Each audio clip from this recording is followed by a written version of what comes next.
¿Tienes wifi? ¿Me lo puedes apagar?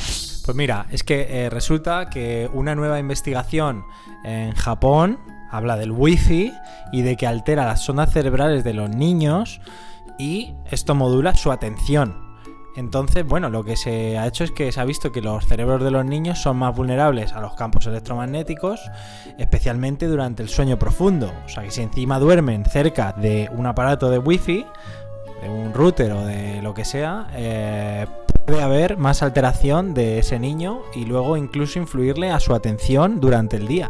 ¿Tú qué piensas? ¿Crees que la radiación electromagnética, en este caso del wifi, nos está afectando o no le darías ninguna importancia? Porque te puedo poner otro ejemplo. Una mamá que para dormir se pone los cascos, ahí hay ondas. Entonces, bueno, ¿de qué manera está afectando eso si su hijo está al lado? No lo sabemos. Ojalá tuviéramos medidores. ¿Tú qué opinas?